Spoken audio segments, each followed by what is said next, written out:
سبحانك لا علم لنا إلا ما علمتنا إنك أنت العليم الحكيم رب اشرح لي صدري ويسر لي أمري واحلل عقدة من لساني يفقهوا قولي رب يسر ولا تعسر وبتمم بخير وبعد.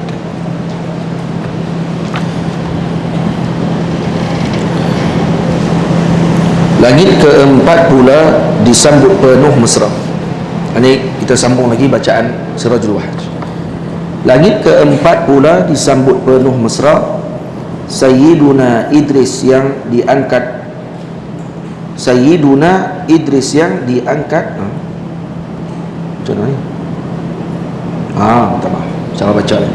Langit keempat pula disambut penuh mesra. Sayyiduna Idris yang diangkat olehnya. Idris, baca gitu.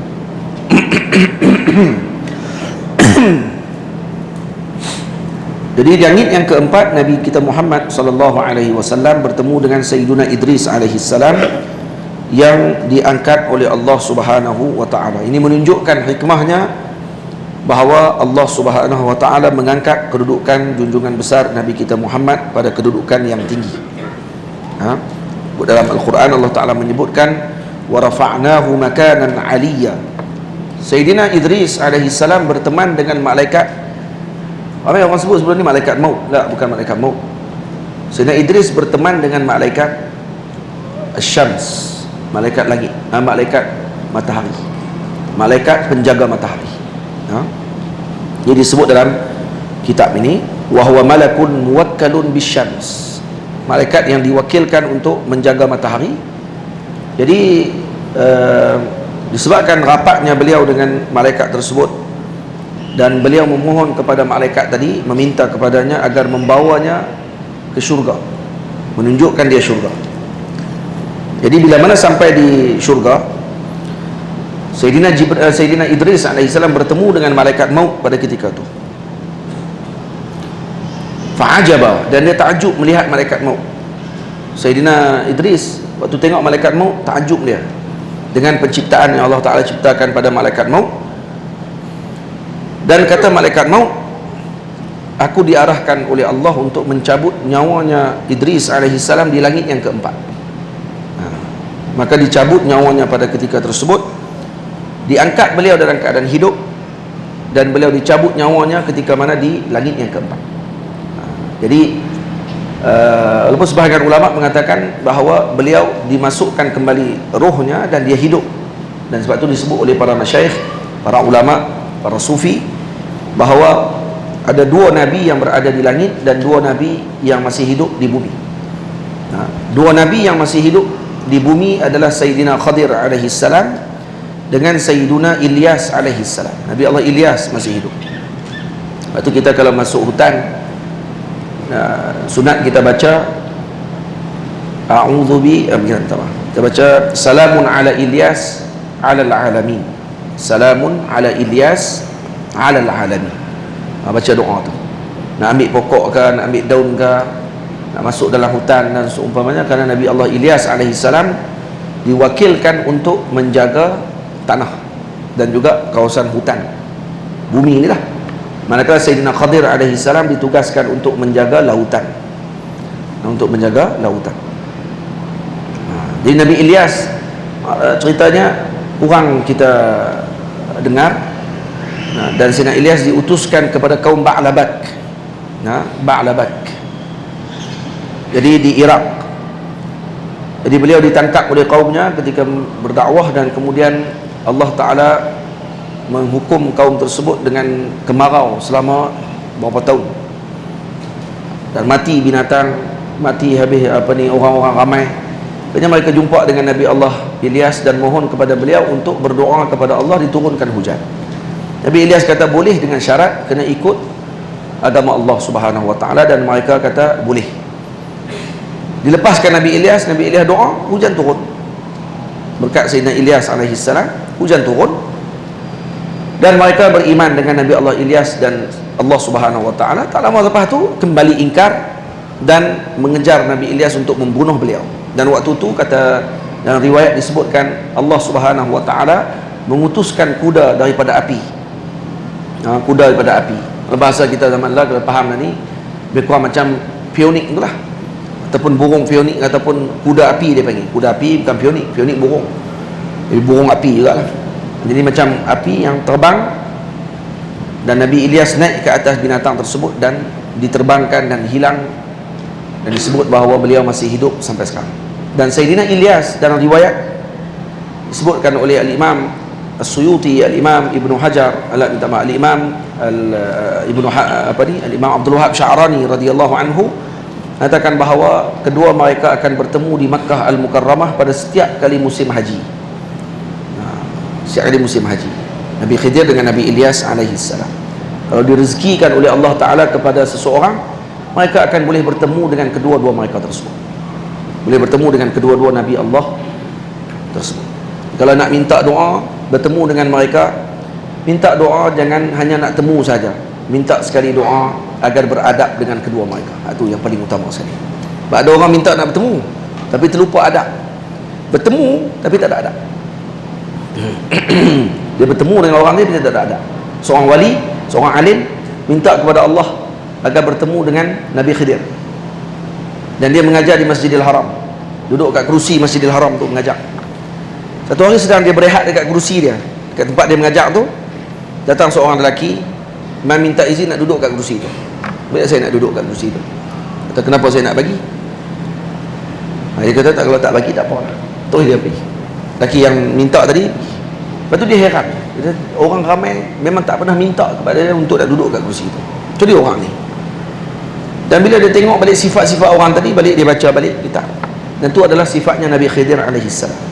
Maka dia sebut, saya telah minta untuk bertemu Nabi Khidir, Allah rezekikan temu dengan Nabi Khidir, tapi saya terlupa meminta adab dengan Nabi Khidir. Akhirnya saya bertemu tapi tidak beradab dengan beliau. Na'udzubillah. Nah, jadi minta kalau nak bertemu boleh, tapi minta dengan beradab, agar kita beradab dengan mereka berdua. Dan tanda mereka berdua di Makkah antaranya adalah masing-masing mereka akan mencukur rambut masing-masing. Sayyidina Khadir akan mencukur rambut Nabi Allah Adam, Nabi Allah Ilyas. Nabi Ilyas akan mencukur rambut Nabi Allah Khadir. Dan mereka akan minum zam-zam daripada tangannya masing-masing.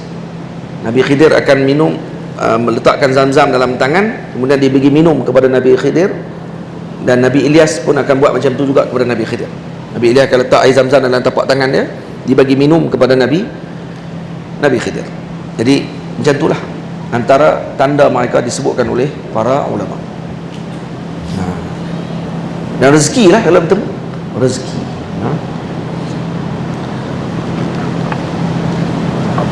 Saya di Mesir ada seorang wali Allah Ta'ala, saya bertemu waktu di Al-Azhar Al-Sharif, dia masuk di masjid.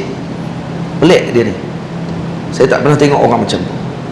Muka nak macam Cina, muka nak macam Cina, sorban dia besar, tongkat dia tinggi lebih pada dia, dan dia tak tinggi mana, tak rendah mana.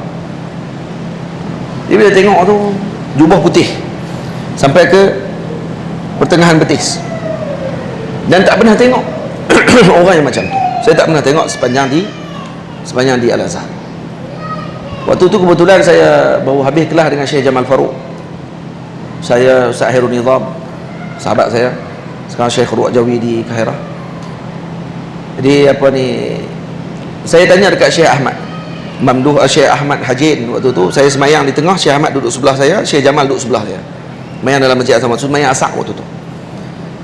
Jadi saya tengok dekat Syekh Ahmad, habis semayang saya paling kat Syekh Ahmad Hajin, saya tanya, Syekh kenal Syekh tadi tu yang pakai tongkat tinggi pada dia? Syekh Ahmad kata tak, saya tak kenal. Saya tengok Syekh Jamal pula, saya kata Syekh Jamal, Syekh kenal Syekh tu?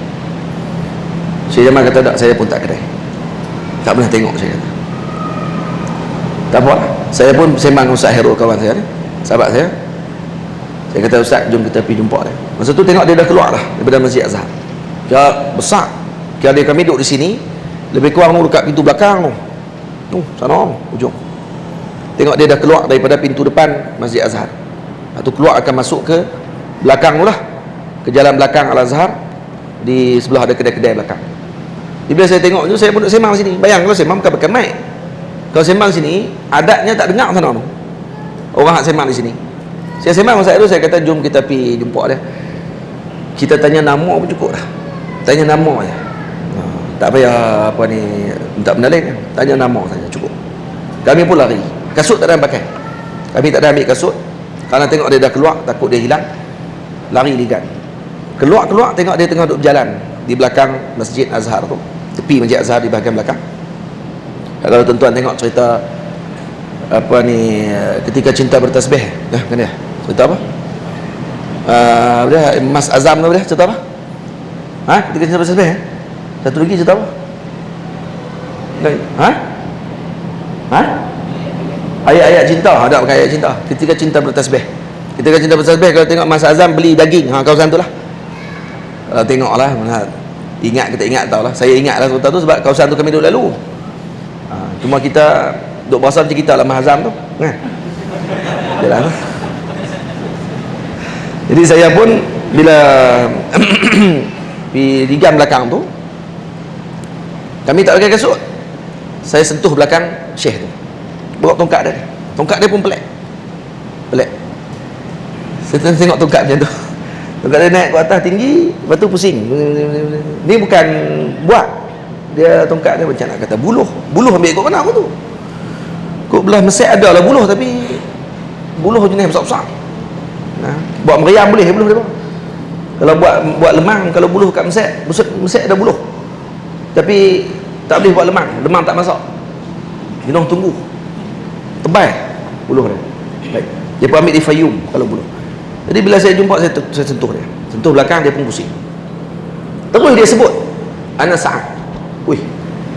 Mana ada Arab Mesir, kalau orang sentuh belakang pusing habaq nama.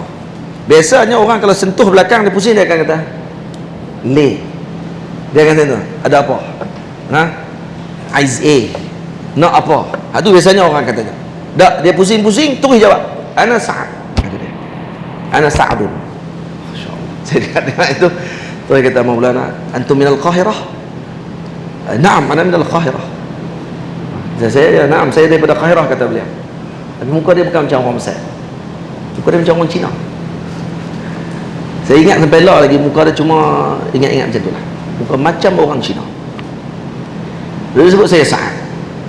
Saya terus kata dekat dia, boleh doakan saya dengan sahabat saya. Terus dia letak tongkat dia dekat bahu sini, dia pun letak tangan dia dua-dua macam ni, dan dia doakan.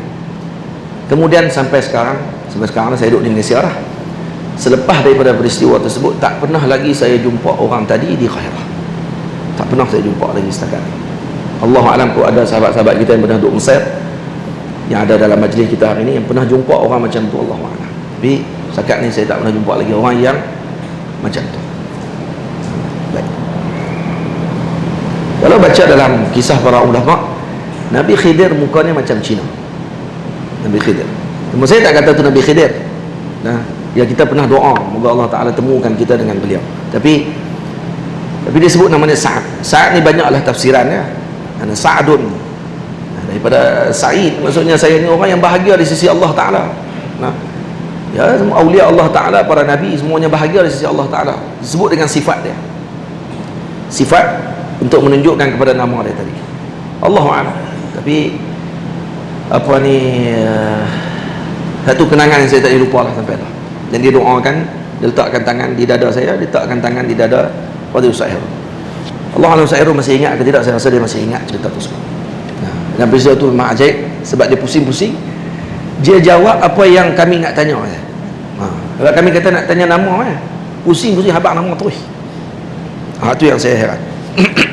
Dan saya pun tanya sikit je nama dia, dan saya tanya, Kak Syekh daripada Qahirah? Ya, saya daripada Qahirah.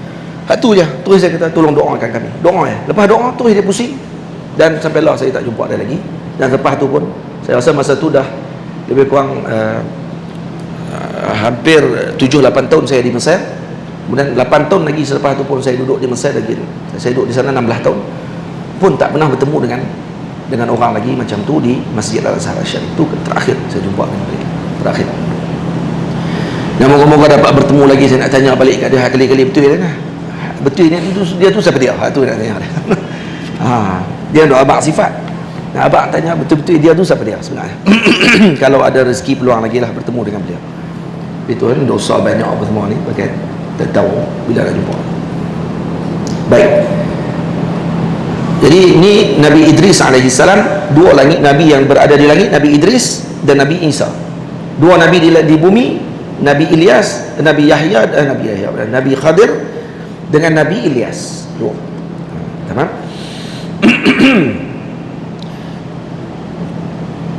Di langit yang kelima, minta maaf. La yusalli wa sallim daiman abada ala habibika khairil khalqi kullihim. Di langit yang kelima disambut abang Musa. Abang Musa maksudnya siapa dia? Sayyidina Yahya, Sayyidina Harun. Sayyiduna Harun yang dikasihi umatnya. Tamam. Sebab tu saya sebut abang Nabi Musa, kenapa? Karena nak bagi tambih kepada sebahagian orang, mungkin dia keliru. Dia ingat Nabi Harun adik Nabi Musa. La, Nabi Harun abang Nabi Musa alaihissalam. Dan beliau wafat lebih awal daripada Nabi Musa alaihissalam. Faham?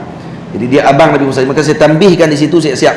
Di langit yang kelima disambut abang Musa. Ini abang pada Nabi Musa alaihissalam.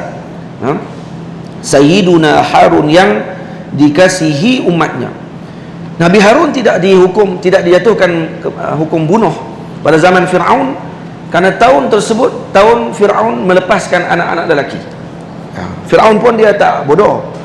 Dia tahu kalau dia bunuh semua anak-anak lelaki, mana keturunan di Mesir tu, siapa nanti akan jadi tentera? Siapa yang akan jadi pembantu-pembantu dia nanti? Maka dia letakkan tahun ini budak-budak lelaki dibunuh. Tahun yang kedua pula tidak dibunuh.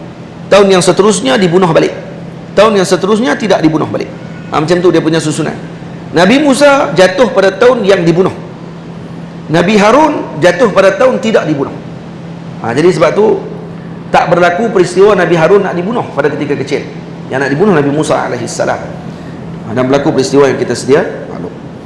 Jadi Nabi Harun alaihissalam adalah Nabi yang dikasihi oleh kaumnya. Dan Nabi Harun diberikan dengan fasahatul lisan, lidah yang sangat petah. Maka Rasulullah sallallahu alaihi wasallam diberikan oleh Allah Ta'ala juga dengan lidah yang sangat petah, dan diturunkan dengan Al-Quran yang merupakan sefasih-fasih lughah yang berada di dalam muka bumi Allah Subhanahu wa Ta'ala. Itu yang hikmah kenapa bertemu dengan Nabi Allah Harun alaihissalam, dan juga untuk menunjukkan bahawa Nabi Muhammad sallallahu alaihi wasallam akan menerima ujian seperti mana yang diterima oleh Sayyidina Harun alaihissalam dengan Yahudi. Yahudi ini kira bayangkan, ini semua Nabi Bani Israel yang Nabi temu. Nabi Adam langit pertama, Nabi yang kedua, Nabi Allah Idris, Nabi Allah Yahya dengan Nabi Allah Isa, kedua-dua Nabi Bani Israel. Dan daripada buat apa-apa yang sangat buruk kepada kedua-dua Nabi tersebut.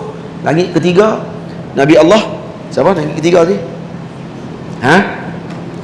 Langit ketiga tu kan lupa. Kedua ketiga Nabi Yusuf. Nabi Yusuf alaihissalam juga diutuskan kepada Bani Israel. Bani Israel zaman tersebut. Walaupun pemerintahan pada waktu itu bukan pemerintahan daripada Bani Israel lah, pemerintahan Fir'aun pada waktu itu. Dan ada setelah zaman Nabi Yusuf, bukan zaman Fir'aun, zaman Aziz. Aziz adalah Raja Mesir daripada orang panggil apa, daripada Bani Israel. Manakala kalau kata Fir'aun adalah Raja Mesir daripada kaum Qibti. Fir'aun daripada kaum Qibti. Baik. Kemudian masuk langit yang kelima dengan Nabi Allah, anak langit keempat Nabi Allah Idris. Nabi Idris ya lebih awal daripada itulah. Dan masuk langit yang kelima kembali kepada Nabi Harun alaihissalam. Maksud nak bagi tahu kepada Nabi Muhammad sallallahu alaihi wasallam bahawa tipu daya Bani Israel ni sangat licik, dan ingatan kepada junjungan besar Nabi kita Muhammad ini sangat besar oleh para anbiya alaihi wassalatu wassalam kepada junjungan besar Nabi kita Muhammad sallallahu alaihi wasallam tentang apa yang dilakukan oleh kelompok Bani Israel kepada para anbiya alaihi wassalatu wassalam. Dan seterusnya junjungan besar di langit yang kelima disambut abang Musa, Sayyiduna Harun yang dikasihi umatnya. Sayyiduna Musa dilihat oleh baginda bersama umatnya di langit yang seterusnya. Dalam Langit yang seterusnya itu langit yang keenam, baginda Nabi kita Muhammad melihat Sayyidina Musa alaihi salam bersama dengan kaumnya. Dan Nabi Musa alaihi salam, kesemua Nabi ketika Nabi Muhammad sampai ke langit, mereka akan menyebutkan marhaban bi akhi salih wa nabi salih, marhaban bi akhi salih wa nabi salih. Itu dijawabkan dengan apa ni, ucapan marhaban tersebut kepada junjungan besar Nabi kita Muhammad sallallahu alaihi wa alihi wasallam.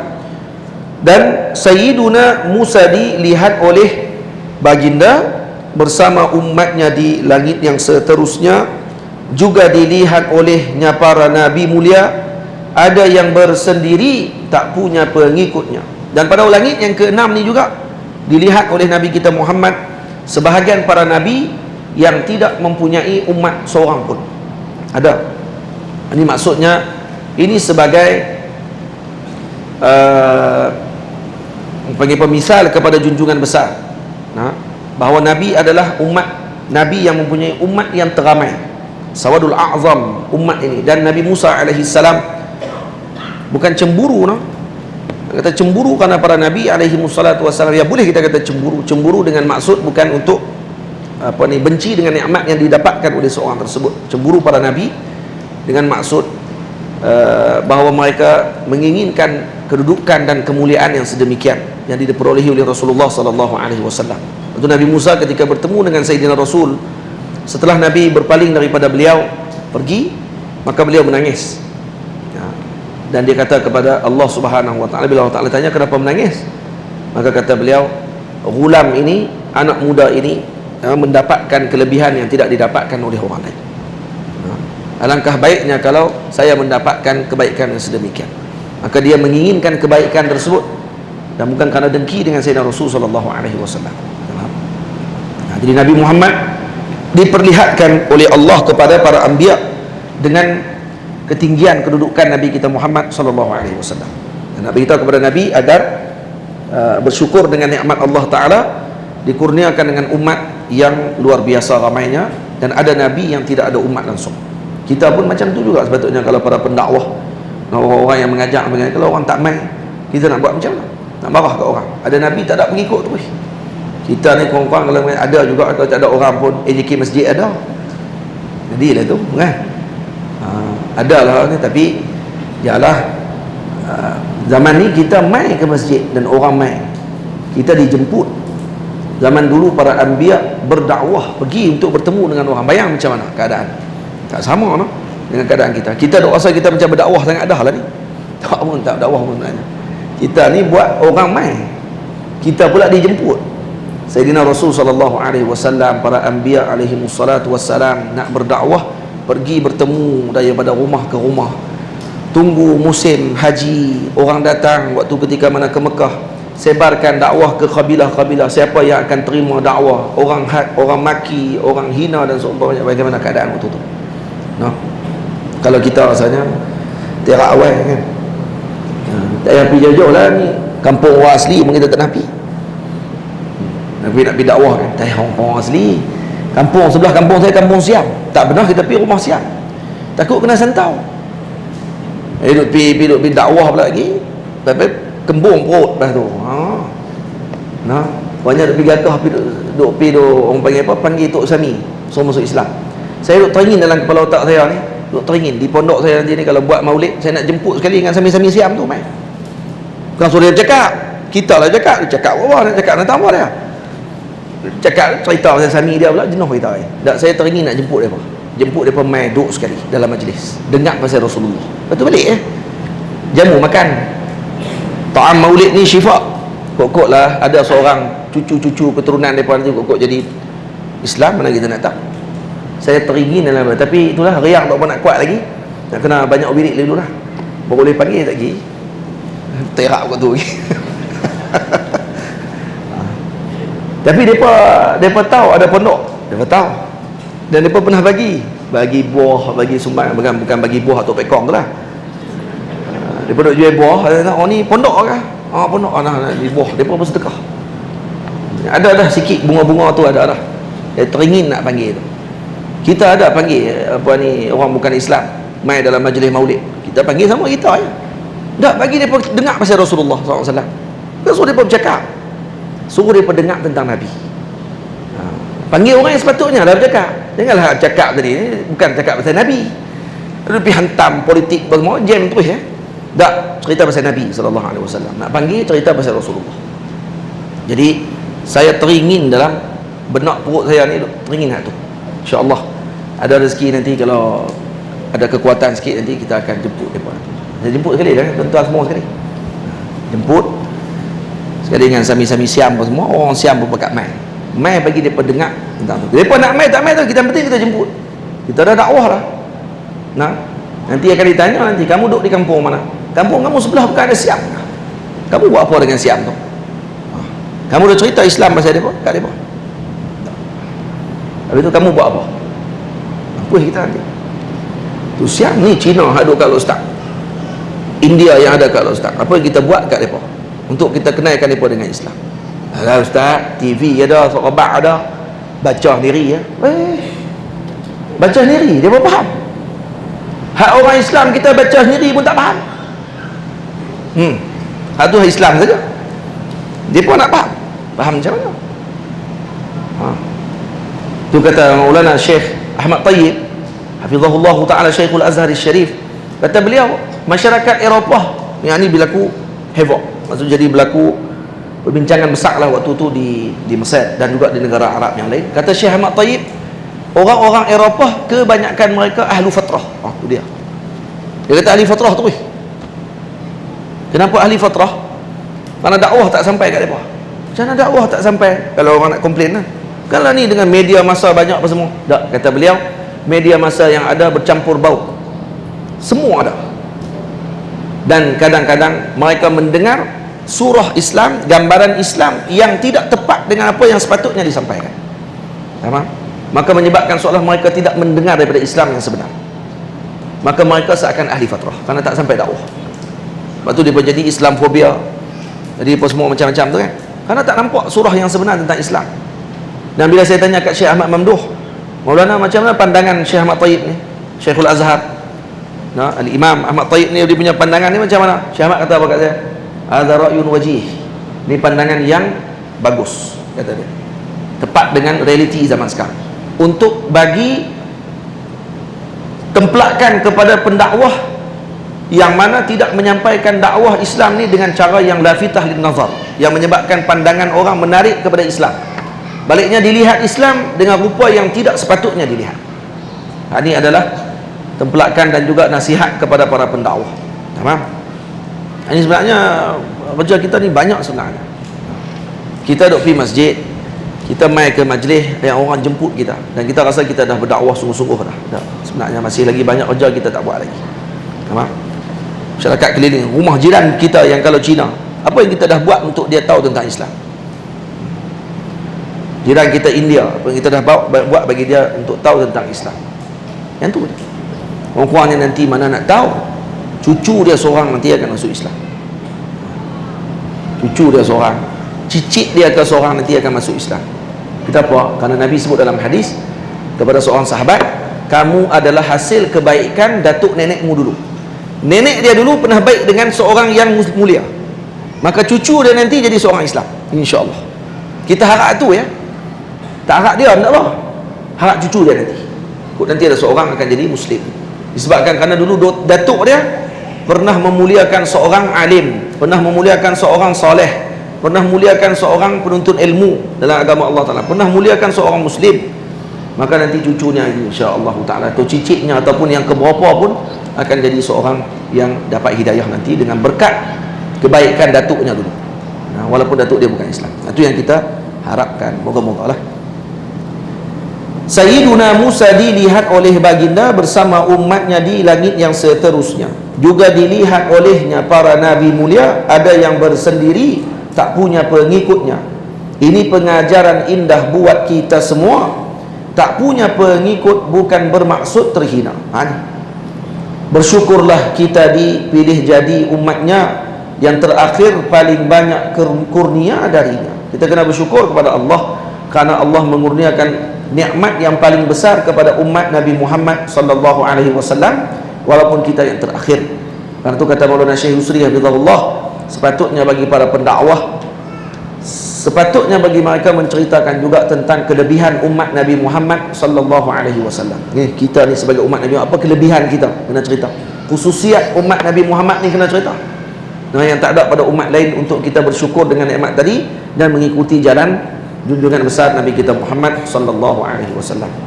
Dicemburui oleh kalimullah mulia, diminta kepadanya agar jadi umatnya. Yang pertama, kembali kepada Allah, diminta kepadanya, ini kepada Allah, agar jadi umatnya, kepada Nabi sallallahu alaihi wasallam, agar jadi umat Nabi Muhammad sallallahu alaihi wasallam. Jadi Nabi Muhammad, Nabi Musa alaihissalam minta kepada Allah agar menjadi umat Nabi Muhammad sallallahu alaihi wasallam. Ini dalil kata dia tidak cemburu pun. Dia bukan dengki dengan Nabi Muhammad. Dia tak dengki dengan Nabi kita Muhammad sallallahu alaihi wasallam. Ya, perkataan yang disebut oleh Nabi Musa bila ditanya, bila Nabi berpaling, Nabi Musa menangis, maka dikata kepada Nabi Musa, "Mayubkika?" Qil di sini katanya Allah yang bertanya. Allah Maha mengetahui. Maka kata Nabi Musa, "Abki li'anna ghulaman bu'isa min ba'di yadkhulul jannata min ummatihi aktsara mimman yadkhulul jannah min ummati." Dia kata ghulaman, ini anak muda ni. Baik, adakah ni perkataan tangkis kepada Nabi Muhammad SAW? Tak, kata ulama, ni bukan tangkis, tapi ini sebaliknya menunjukkan kesempurnaan Nabi Muhammad SAW. Karena ini menunjukkan, kata Nabi, umurnya muda tetapi kerja buatnya luar biasa. Maka ini adalah sebenarnya pujian daripada Nabi Musa sebagai orang tua kepada junjungan besar Nabi kita Muhammad SAW.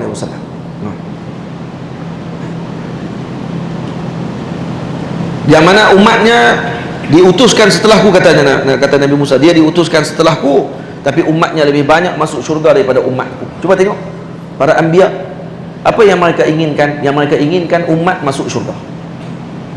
Dia tak nampak benda lain, dia nampak yang penting umat. Otak mereka umat yang tu je. Bukan diri dia. Kenapa dia diberikan kelebihan tak dibagi kepada aku? Tak, kan tu maksud dia. Tak dilihat pada umat Nabi Muhammad. Dan kemudian bila dia minta untuk jadi umat Nabi Muhammad, alangkah baik kalau aku jadi umat Nabi Muhammad sallallahu alaihi wasallam, karena nak mendapatkan kelebihan umat Nabi Muhammad tu yang sangat banyak khususiatnya. Maka ini menunjukkan kepada ketinggian kedudukan yang bersandar kepada Nabi kita Muhammad sallallahu alaihi wasallam. Maka hani'an lana walakum, tahniah kepada diri kita dan kepada kita semualah, karena dipilih menjadi umat Nabi Muhammad sallallahu alaihi wasallam. Ada perasaan tadi, kita akan rasa bersyukur dengan Allah, dan kita akan membanyakkan lagi selawat kepada junjungan besar Nabi kita Muhammad. Di langit yang tertinggi bertemu Qalilullah, dipesan agar banyakkan tanaman di jannah. Yang ni bertemu dengan Sayyiduna Khalil, iaitu Sayyidina Ibrahim alaihissalam, bertemu dengan beliau di langit yang ketujuh. Dan Nabi Allah Ibrahim alaihissalam berpesan kepada Nabi Muhammad agar membanyakkan tanaman di jannah. Tak banyakkan tanaman, kata Sayyidina Ibrahim alaihissalam. Apa dia tanaman di jannah? Nak kena banyakkan tumbuhan. Apa dia tumbuhan tadi? Al-hawqalah, tanaman subur di dalam syurga, walau ringan di lidah namun berat timbangnya. Jadi al-hawqalah ni na'tun dipanggil, ringkasan kepada la haula wala quwata illa billahil aliyyil azim. Baca yang tu. Dan dalam riwayat disebut bahawa Sayyidina Ibrahim menyampaikan salam kepada umatnya. Kata beliau, sampaikan salamku kepada umatmu dan maklumkan kepada umatmu bahawa di syurga ini tanah yang terbaik, azbatil ma', airnya air yang sangat jernih, dan juga airnya sangat tawar, yang sangat sedap lah maksudnya. Wa inna ghirasaha, dan sesungguhnya tanaman di dalam syurga apa dia? Subhanallah walhamdulillah wala ilaha illallah Allahu akbar. Ini tanaman dalam syurga. Maka lazimi dengan la haula wala quwata illa billahil aliyyil azim, dan kemudian lazimi dengan subhanallah walhamdulillah wala ilaha illallah Allahu akbar. Jadi orang yang bertahlil, orang yang baca subhanallah walhamdulillah Allahu akbar selepas solat, diampunkan dosanya walau kana misla zabadil bahri, walaupun seumpama buih di lautan dosanya diampunkan oleh Allah Ta'ala, jadi pula tumbuhan dalam syurga. Hadirin semua, bayang kalau orang ni banyak baca la haula wala quwwata illa billahil aliyil azim, la haula wala quwwata illa billahil aliyil azim, satu kali baca tumbuh satu pokok dalam syurga. Makna di sini geran tanah kita dalam syurga nanti akan dapat seluah mana kita punya zikir kita kepada Allah. Banyak kita zikir, banyak tu geran kita nanti. Luah tanah tu nanti masuk nanti, ha ni taman kamu yang kamu telah zikir dulu, dan waktu tu kita akan menyesal kerana kita tak berzikir banyak. Kerana kawan kita yang seorang lagi lebih luah daripada kita. Ha? Tamam. Kita akan menyesal bukan kerana dia, minta maaf. Ahli syurga bukan macam itulah. Ahli syurga bukan dia tengok kawan ni luah tanah, oi, luah daripada aku ni. Macam mana nak bagi tanah dia dapat kat aku? Kita bagi pindah batu, no? Tak, ahli syurga bukan macam tu. Maksud saya sini, dia akan menyesal dengan zikir dia yang tak banyak, bukan kerana tanah kawan tu banyak. Tak, minta maaf. Saya minta maaf. Ha? Ahli syurga bukan dengki dengan sebab tanah tu. Dengki ataupun cemburu disebabkan kerana wiridnya kurang dibandingkan dengan temannya yang satu lagi. Maka banyakkan wirid, banyakkan sebut. Jadi kita dah wirid banyak-banyak nak wirid macam mana? Tu para ulama nak anjurkan pegang tasbih. Pegang tasbih di tangan. Barulah membantu untuk kita mengira kiraan tersebut. Kalau tak pegang tasbih, kita pakai jari lah senang, ikut suka lah. Jari kita dah berapa, lepas tu tertidur, lepas tu tak tahu berapa. Kawan-kawan yang ni adalah juga tahulah berapa tak mana nak berhenti. Bila tarik dah cukup 100, tarik 1, 200 tarik 2, 300 tarik 3. Jadi bila dah tarik 3, tahu dah kata 300 dah. Bukan nak habaq kat orang, nak pesan kat kita aja, satu je. Tak. Ada tasbih yang 1 juta, ada tasbih yang 2 juta, ada tasbih 1 juta apa dah? Juta tu dia sampai mana? Dah ni banyak ni ya, tapi 1 juta. Kan? Ada tasbih 1 juta dah. Kita semua tahu kan. Dan tasbih eloknya kayu. Tasbih kalau eloknya kayu. Jangan tasbih daripada batu tak apa. Daripada plastik dan seumpamanya. Beli kayu. Tasbih yang guna tangan tu tu mana yang lebih baik? Lebih baiknya kayu. Karena kayu ni akan jadi saksi nanti di akhirat bahawa orang tadi telah bertasbih. Ini jadi saksi semua. Ini ada, bukan saya saja ni dibuat. Dan ni amalan bid'ah, dalalah finnar, pegang tasbih. Oh, neraka saja belum ni. Ni pegang tasbih neraka. Tak tasbih kat tengkok neraka. Tak tasbih kat tengkok. Ini jasami Buddha pun. Awak Sami Buddha ke pakai tasbih? Sami Buddha dia tak pegang tasbih macam Sami Buddha. Awak Sami Buddha sebut subhanallah. Subhanallah, subhanallah, subhanallah. Tak, ini Sami Buddha lah kalau kata subhanallah, bodoh. Bodoh ni, bagi kat adik-beradik dia cukup lah. Dia sambung dengan orang lain. Pegang tasbih di tengkok. Ni bukan amalan Sami Buddha. Ni amalan awliya Allah Ta'ala. Ingat yang tu. Ni amalan wali Allah Ta'ala. Kita pelik, itu tak jadi ilmu pun. Pelik tak nak tengok. Pelik lah bodoh. Maaf no. Bodoh tu banyak kali. Bodoh lagi baik pada syirik sebenarnya. Dia persyirikkan kita terus. Kata kita Sami Buddha. Lah, Sami Buddha apa ni pakai macam ni? Tuan-tuan tak pernah tengok para wali Allah Ta'ala daripada Morocco, para habaib daripada Yaman, para masyayikh di Mesir, Syekh Ali Jum'ah Hafizahullah ni tasbih di tengkok macam ni. Ada gambar satu buku, Meeting with the Mountain. Yang tukang ambil gambar ni nama apa? Peter Sanders. Peter Sanders ni fotografi gambar tu. Fotografer. Dia tukang ambil gambar dan dia pernah menjelajah dunia, pergi ke negara Mauritania, pergi ke Morocco, pergi ke Mesir, ambil gambar para masyayikh. Dan ada gambar masyayikh yang tak boleh ambil gambar, dia boleh ambil gambar. Dia ni kira wali ambil gambar umumnya. Bukan senang. Ada tok-tok wali yang memang tak bagi ambil gambar, tapi dengan dia bagi ambil gambar, siap bagi posing lagi. Dan keluar buku dia, Meeting with the Mountain, bertemu dengan para gunung. Bertemu dengan para gunung. Buku tu saya buh dalam Facebook. Kata ada siapa jual buku ni, kan nak beli kat mana, tak tahu. Padahal senang ya, cari dalam Amazon apa semua tu, berlambak-lambak kan.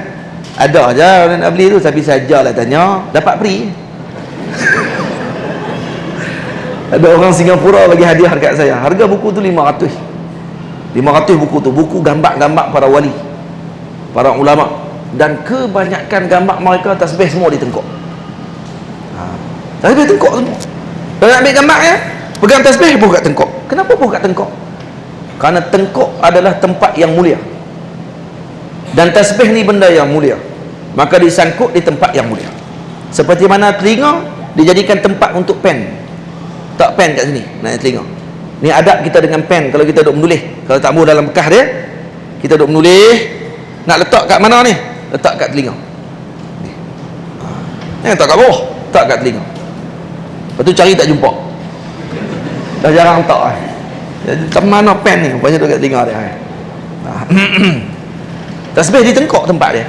Tasbih di tangan ni, diikat di tangan. Bukan pakai gelang. Nah, habis tu pakai sini dia jadi rantai, macam rantai saya jadi rantai. Dia jadi tasbih. Tasbih. Nah, rantai orang tak pegang, rantai mah yang bini kita dia tak pegang duk subhanallah, subhanallah. Dia tak pegang.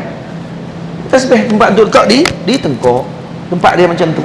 Dan ni adalah amalannya para awliya Allah Taala. Dan ada satu kitab dikarang khas untuk masalah letak tasbih di tengkok. Faham? Dan kalau ada orang kata kita orang gila disebabkan letakkan tasbih di tengkok ni, ni lagi bahagia. Bahagia kenapa? Karena Nabi pernah sebut, zikirlah kepada Allah sampai kamu disebut orang gila. Elok tu. Faham? Kalau ada orang kata macam orang gila tengok, alhamdulillah, masuk dalam hadis dah. Alhamdulillah. Faham? Sayyidina Umar bin Abdul Aziz, kata beliau, ada di kalangan wali Allah Ta'ala yang tidak ditunjuk oleh orang dengan tangan mereka. Maksudnya orang tak tengok dia pun, tapi mereka orang-orang yang mulia di sisi Allah Ta'ala. Kalau diketuk pintu, orang tak buka pintu. Kalau berjalan, orang tak akan tunjuk kepada mereka. Maksudnya la yushar bil banan. Maksud tak ditunjukkan dengan tangan orang. Maksudnya hadza fulan alim kabir kaza-kaza, tak sebut apa-apa. Orang tak kenal. Sayyidina Umar Abdul Aziz kata, macam mana Umar Abdul Aziz nak beramai dengan benda tadi? Umar Abdul Aziz kalau berjalan orang tunjuk, hadza Umar. Ini Amirul Mukminin, Umar Abdul Aziz. Kalau ketuk pintu, mana pintu rumah tak buka kalau Umar Abdul Aziz ketuk. Ketuk-ketuk dia, siapa dia? Umar Abdul Aziz. Siapa tak buka? Tak pakai baju pun buka waktu tu. Karena nak menyambut wali Allah Ta'ala. Bukan wali dia, wali dunia, wali akhirat. Semua orang nak. Jadi apa yang dia buat? Seminggu sekali dia akan pakai pakaian yang sangat compang-camping, rambutnya akan jadi rubar penuh dengan debu, dia akan berjalan dan memang orang tak kenal dia. Dan alhamdulillah kata dia boleh beramal juga dengan hadis tu. Sebab orang tak kenal dia waktu tu. Jadi macam orang gila. Nampak tak? Ni tengok orang pakai tasbih di tengkok, kata kita Sami Buddha. Macam Sami Buddha ya. Macam Sami Buddha, la ilaha illallah. Teruknya. No? Saya tak pernah tengok pun. Tok-tok guru dulu tak buat pun macam tu. Betul kan? Hang tengok semua tok-tok guru dulu kan? Hang pun baru lah ya tu ada. Dia kata kejahilan dibawa untuk jadi sebagai persepsi kepada orang ramai. Hati-hati, jangan diikut dengan kelompok tersebut. Terus di sisinya kaum yang indah Maulaya salli wa sallim daiman abada ala habibika khairil khalqi kullihimi. Di sisinya kaum yang indah rupa parasnya, mandi dari 3 sungai di dalam syurganya. Ada 3 kaum. Ada kaum yang indah rupa paras mereka di sisi Sayyidina Ibrahim alaihissalam, yang mana mereka ini mandi daripada sungai syurga Allah Subhanahu wa ta'ala. Tamam? Jadi dalam hadis disebut, wa indahum qaumun julusun bidul wujuh amsalul qaratis. Putih wajah mereka ni macam kertas. Wa qaumun fi alwanihim syai'. Dan ada satu kaum lagi yang warna pada kulit mereka ni ada sesuatu. Wa faqama haula'i alladhina fi alwanihim syai' fadakhalu nahran faghtasilu fihi fakharaju wa qad qalusa min alwanihim syai'. Hak kaum yang mana ada sedikit warna pada kulit mereka, masuk dalam sungai syurga, keluar hilang, jadi putih bersih balik. Pokoknya tu dosa, noda yang ada pada tubuh mereka. Fakharaju wa qad qalusat alwanuhum fasarat mithla alwani ashabihim faja'u fajalasu ila ashabihim. Mereka pun duduk. Maka Sayyidina Rasul sallallahu alaihi wasallam bertanya, ya Jibril, man haula'il bidul wujuh? Man haula'il bidul wujuh? Siapa orang yang wajah mereka ni putih bersih ni? Wa man haula'il ladina fi alwanihim syai'? Wa ma hadhihi al-anhar allati dakhaluha? Mana pula, siapa pula kaum yang putih bersih ni? Siapa pula yang ada warna sikit pada tubuh mereka ni? Dan apa pula sungai ni, sungai apa? Maka kata Sayyidina Jibril, amma haula'il bid al-bidul wujuh faqaumun lam yalbasu imanahum imanahum bizulmin. Maksudnya mereka ni tidak ada sedikit pun kekotoran kepada iman mereka, tak ada. Iman mereka iman yang khalis. Wa amma alladhina fi alwanihim syai'un faqaumun qalatu amalan salihah wa aqar sayyi'ah. Yang ni satu kaum lagi pula yang ada syai' pada tubuh mereka ni, ini kaum yang mana amal soleh pun ada, sikit amal sayyi' pun ada, amal yang buruk pun ada. Fataballahu alaihim, mereka mereka bertaubat, maka Allah menerima taubat mereka. Wa amma hadhil anhar fa awwaluha rahmatullah. Sungai-sungai tadi pula, sungai pertama rahmatullah, sungai kedua ni'matullah, sungai yang ketiga saqahum rabbuhum syaraban tahura. Allah Ta'ala bagi kepada mereka minuman yang luar biasa. Ini pun perlu kepada syarahan. Setelahnya baginda menuju ke Al-Kautsar, dibawa ke syurga yang indah tidak tergambar. Dan Nabi dibawa ke Telaga Kautsar, Telaga Kautsar yang luasnya disebut oleh Nabi SAW daripada Yaman ke Masjid Nabi SAW, daripada Sana'a ke Masjid Nabi SAW, dan Sana'a ke Masjid Nabi, berapa ribu kilometer. Luas tu dia punya kawasan Telaga Kautsar. Dan dalwun, bekas untuk mencedok air Telaga Kautsar sebanyak bintang di langit. Maksudnya terlalu banyak. Jadi Nabi dibawa ke Al-Kautsar. Jadi ayat Quran Allah Ta'ala sebut, inna a'tainakal kautsar, inna a'tainaka al-kautsar. Al-Kautsar, sebagian ulama kata Telaga Kautsar, sebagian ulama kata nikmat yang banyak, kerana Kautsar atau wazan fa'al dengan anak mubalaghah, atau maksud mubalaghah dengan maksud banyaknya kebaikan yang Allah Ta'ala bagi kepada Rasulullah sallallahu alaihi wasallam dengan nikmat yang pelbagai, maka disebutkan dengan Al-Kautsar. Pun banyak juga macam tu.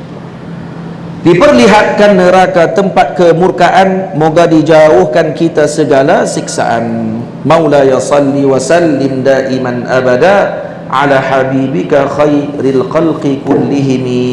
Jadi kita berhenti yang tu. Yang kedua kitab ni kita akan baca malam ni insya-Allah. Kita akan bacakan dengan cepat bagi kitab Manzumah berkaitan dengan rezeki. Insya-Allah akan khatam malam ni dengan bimbang. Semua akan khatam malam ni. Kitab yang pertama kita akan baca malam ni, majlis pertama Nazam Idaman Hati dulu. Kerana kita akan tamatkan dengan kitab ni, Perjalanan Indah Nabi yang Barakah ni, iaitu Gurindam Isra' Mi'raj Sirajul Wahaj. Kita akan baca pada sesi yang kedua insya-Allah. Dan kita akan tamatkan bacaan kitab ni pada malam ni di atas insya-Allah. Dan sesi pertama kita akan baca Nazam Idaman Hati pada sesi pertama selepas maghrib insya-Allah. Jadi saya minta dalam masa 5 minit atau 10 minit untuk tuan-tuan dengar akan dikhasidahkan balik lagu ni dalam bentuk khasidah insya-Allah. Sila. Lepas tu kita bersurah.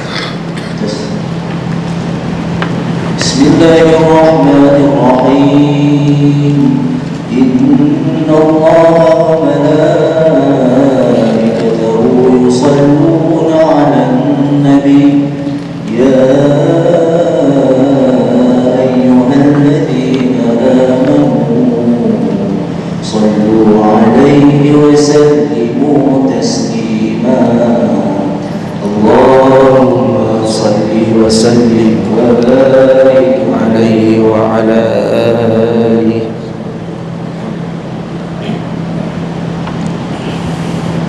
Maulaya salli wa sallim daiman abada ala habibika khairil khalqi kullihim. Segala puji hanya miliknya Maha Kuasa yang menjalankan hamba-Nya di malam mulia. Salawat dan salam buat junjungan tercinta Sayyidina Muhammad, hamba-Nya yang berjasa, juga buat keluarga para sahabat serta khusus buat yang mempercaya tidak ingkarinya. Tabi'in dan tabi'in penghukum cinta, moga Allah memuliakan mereka semua. Marilah saudara dengar kisah yang berharga, perjalanan malam junjungan Nabi tercinta. Tidak rugi jika kau tahu kisah begini, tambah imanmu, tambah cintamu pada Nabi. Suatu perjalanan junjungan mulia, Baitul Maqdis bermula dari Ummil Qura. Ini malam terbaik buat Rasul tercinta, bersama Jibril naik ke Sidratil Muntaha. Mukjizat yang membedakan pendusta dan cinta, para pencinta tak ingkari putra yang esa.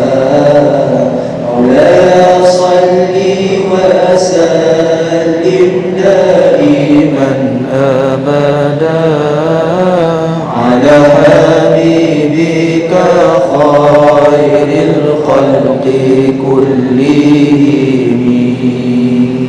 Kisah Isra baginda Nabi sallallahu alaihi wasallam.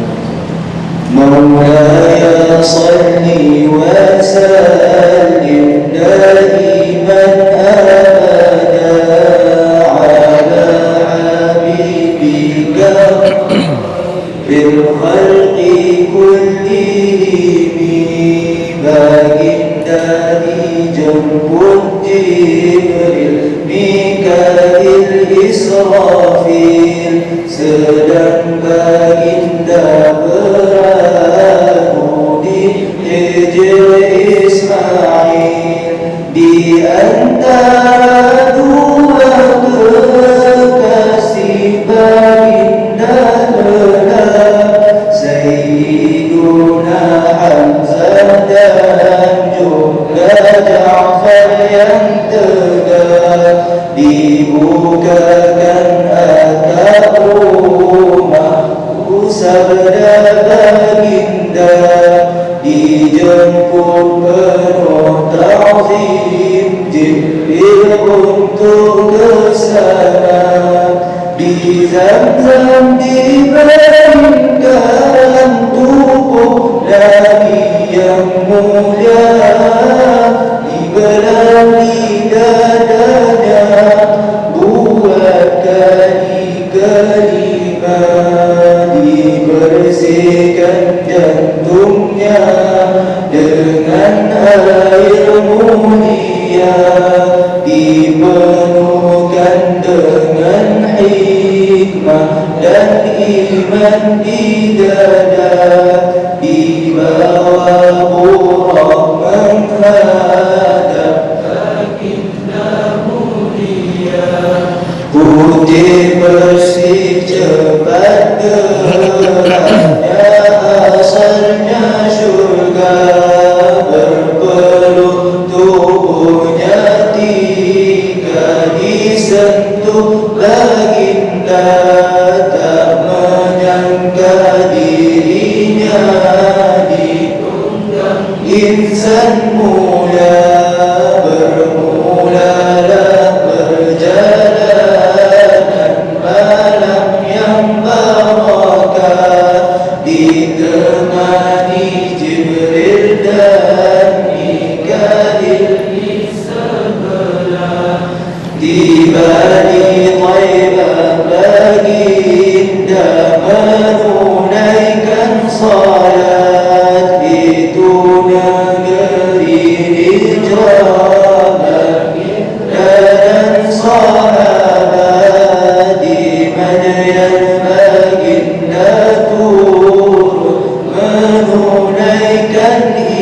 Maria di bawah pohon bidara, tempat teduh Musa, di puncak Tursina juga baginda bersolat, di tempat baginda Musa telah bermunajat, di Baitul Laham dah tunai salat malam, di tempat Sayyiduna Isa dilahir Maryam. Ini bukti kata iman dari yang mulia, bertabaruk dengan asal salihin apa,